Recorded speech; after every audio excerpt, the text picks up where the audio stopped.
All right, Shay, let's get it going. Yeah, right, exactly. All right, let's start Shot shot or or no no shot. Wide receiver might be the new it girl position in the NFL when it comes to contracts. Massive extensions already this season. $30 million a year for Amon-Ra St. Brown, $24 million a year for Nico Collins. The market is expected to get a full reset very soon when Justin Jefferson inevitably signs an extension, likely that'll be worth more than $32 million a year. We know from the quarterback market that when this starts happening in the NFL, it doesn't go backwards. So shot or no shot, Ryan Poles and the Bears should get in front of the speeding train and extend DJ Moore now. I like it. I say shot on that, actually. I say shot as well. Yeah. But, I mean, I also know that they have DJ Moore under contract for the next 2 years. DJ Moore is my favorite Bear for a lot of reasons. I think he's the best player. He's their hardest worker. I just think he does so many positive things for that organization. But you have him under contract for the next 2 years, and you have needs in other areas. If you can continue to do more than one thing at the same time, then I'm all for it. You still have to add a pass rusher. It's not going to break the bank, but you need to add a pass rusher. At this point, what is that going to cost you? $7 million? Whatever it is, you're going to have to spend. If he wants to sign a deal that's, you know, an equitable deal in 2024 for the next few years, then fine. But I don't think it's necessary, as much as I love him as a player, to go ahead and pay him. Does he want 3 years, $75 million like Nico Collins got? I would think. I would think he'd want more. If he wants to sign the Nico Collins deal, I'll sign that. He's got better numbers than Nico Collins. Yeah. What was the other contract that was signed? The Amon-Ra signed. How much one was that? $30 million a year. So Nico Collins was $25 million a year, and like 24, I think, right? Yeah. Yeah. If you're DJ Moore's representation, would you ever even sit at a table right now? You will probably get more money in a year or two. That's a good question. He's got, like Waddle said, he's got 2 years left at 16.05. Those are his cap hits. You always listen. That's the annual cash. You always listen.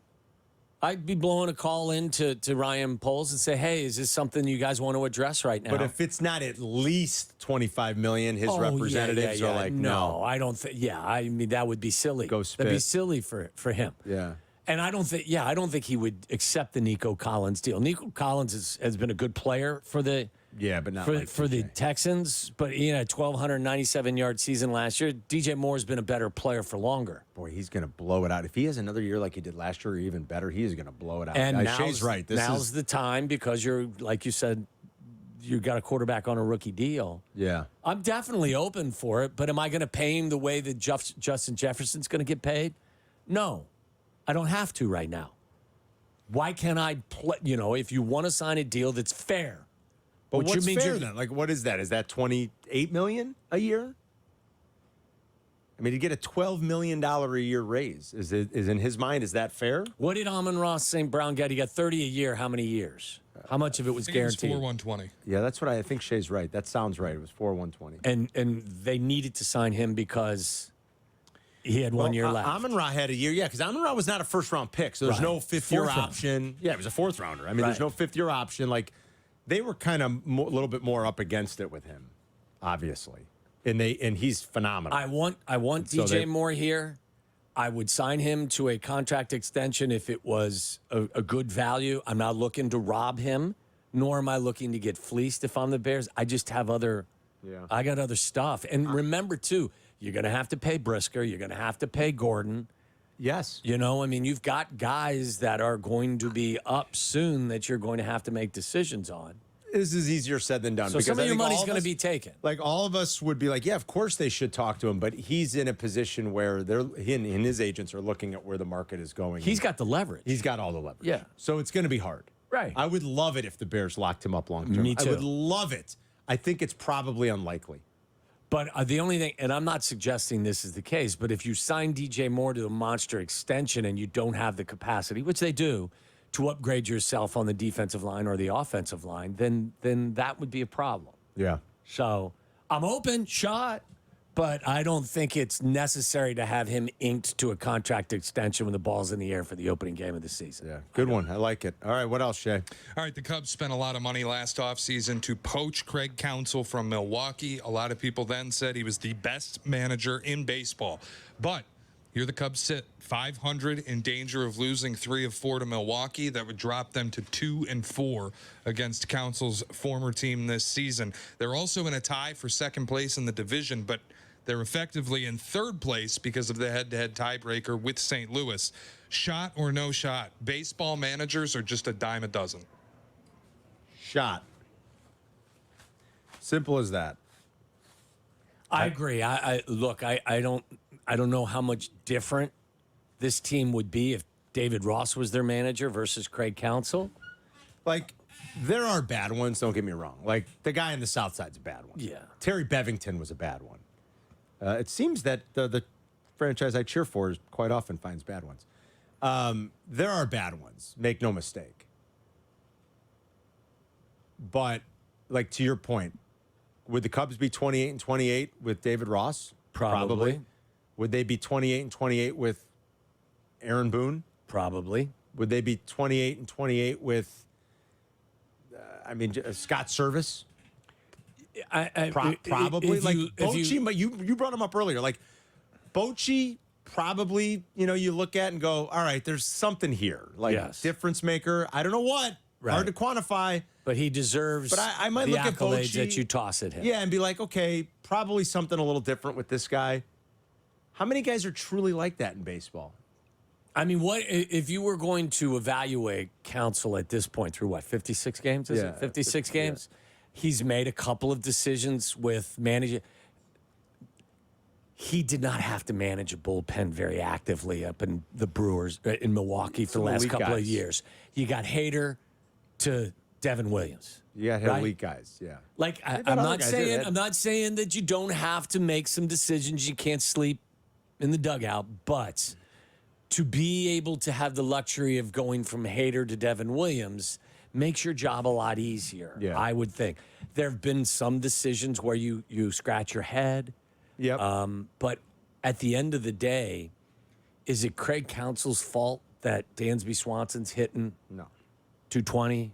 Is it his fault? Or that Alzolay can't get a save? Is it his fault that, that most everybody is below the back of their baseball card in their careers at this point? Very hard to quantify, man, when in terms of how we look at coaches.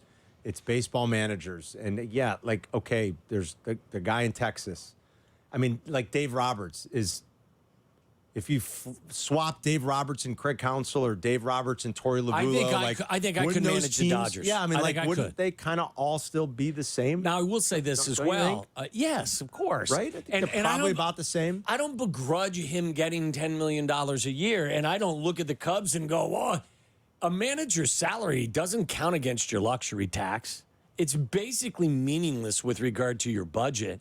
If you can't participate in free agency because of what you paid your manager, you suck as an organization. Absolutely. So to me, what you pay a manager is really not even a talking point. Yeah, unless it's somehow affecting your finances with your on-field product in terms of your baseball ops. That'd be ridiculous. To think that we'll spend on the manager, because that's idiotic.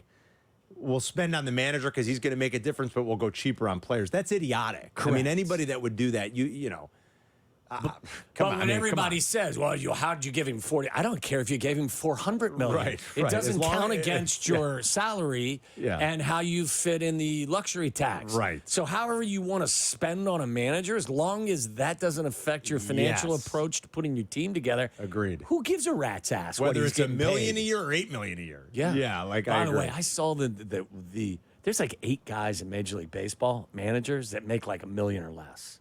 Wow, are there that many, really? There were last year. $1 million or less? That can't be. Wait, do the research. Like, my point here isn't that I think Craig Counsell's bad. I just think the manager position in baseball doesn't matter. Yeah, like if you swapped him out with any of those other guys we were talking about, like the guys that you look at and say, okay, that's a good manager, like fine, there's a bunch of those guys. There's a bunch of them. He's won 4 World Series. He's won 4. 3 with the Giants, 1 with the Rangers. Bochy might be the exception. But there aren't many of them. It's a player's sport, and like to your point, Aaron Boone. Yeah. Last winter was public enemy number 1 in New York. Yeah. You had Juan Soto. They're the best team in baseball. Right. Nothing else changed. No. You know, I mean, I just find it funny that people that complain and bitch and moan about how much he's getting paid, it doesn't affect anything with regard to your baseball ops budgeting. If it does, you suck as an organization. yeah. I mean, if you can't buy a bullpen arm because you paid the manager excessively, then shame on you as an organization. Exactly. All right, what else, Shay? Anything else? Yeah, quickly, one more. Pete Alonso got hurt yesterday. I don't know if you saw this. He took a pitch off of his hand. He had to be removed from the game. They said the x-rays were clean, but they did say they're awaiting a CT scan just to make sure that he didn't break his hand. This happens just 2 days after Kap was on the air floating that the Cubs need to make a trade to get Pete Alonso at Wrigley Field. Shot or no shot, Kap cursed Pete Alonso. Shot, absolutely, 100%. Deadly Way to go, curse. Kap. Good job. And you call yourself a Cub fan. How dare you? By the way, this wasn't new. Like that rumor about the Cubs being interested in Alonso goes back months. It goes back to last Last It goes back year. to the winter. They're going to trade for Polar Bear. They could use him.